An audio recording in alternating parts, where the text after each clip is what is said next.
এই অসমৰ কাৰণে গৌৰৱ, অসমীয়া হিচাপে আমি গৌৰৱান্বিত যে বটদ্ৰৱাৰ দৰে প্ৰকল্প আজি ইমান ধুনীয়া হৈ পৰিছে।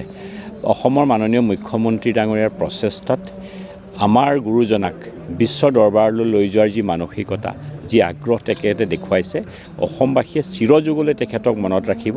আৰু এই প্ৰকল্পৰ অৱস্থা আজিৰ পৰা কি আছিলে কিছুদিন আগত, এইটো আজিৰ যি অৱস্থা হৈছে, এই অৱস্থাতে সঁচাকৈ আমি অসমীয়া হিচাপে নিজকে গৌৰৱ অনুভৱ। এসময়ত মিয়াৰ দখলত আছিলে এই ভূমি লাহে লাহে নহয়, গোটেই এনেকুৱা এটা দিন পালেগৈ হয় যিটো গোটেই বটদ্ৰৱা থানখনৰ অৱস্থিতি কি হ'ল হয় তাৰ কাৰণেও চিন্তনীয় আছিলে। কিন্তু আজি সেই থানক পুনৰুত্থান কৰি পুনৰ ভূমিসমূহ উচ্ছেদৰ পৰা অধিগ্ৰহণ কৰি আকৌ এই ধুনীয়া প্ৰকল্প বনোৱাৰ কাৰণে অসমীয়া মাননীয় মুখ্যমন্ত্ৰী ডাঙৰীয়াক মই ধন্যবাদ জ্ঞাপন কৰিছোঁ। আচলতে বিগত সময়ত অচিনাকি মানুহবিলাকৰ বিৰুদ্ধে চৰকাৰবিলাকে তেনেকৈ কোনো ধৰণৰ ব্যৱস্থা গ্ৰহণ কৰা নাছিলে।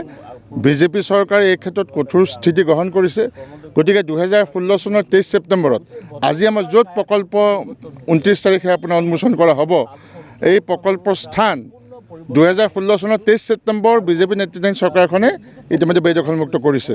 আৰু বৰ্তমানৰ মুখ্যমন্ত্ৰী ডক্টৰ হিমন্ত বিশ্ব শৰ্মা ডাঙৰীয়াৰ সদিচ্ছাৰ আন্তৰিকতাৰ ফলত আজি এটা বাস্তৱ ৰূপ পাইছে।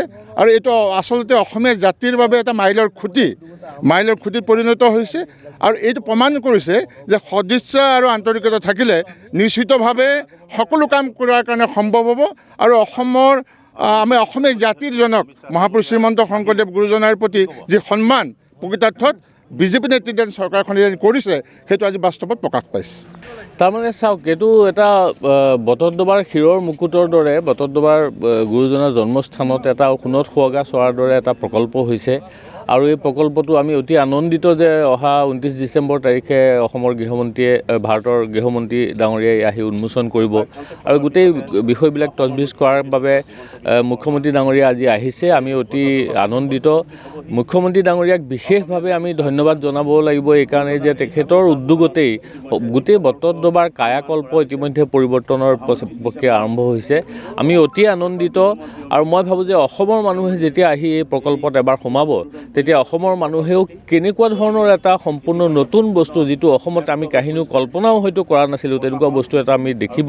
মই ভাবোঁ যে এইটো এটা অতি আনন্দৰ বিষয়। আৰু আমি আদৰণি জনাবলৈ মুখ্যমন্ত্ৰী ডাঙৰীয়াক ধন্যবাদ জনাবলৈ ইয়াত অপেক্ষা কৰি আছোঁ।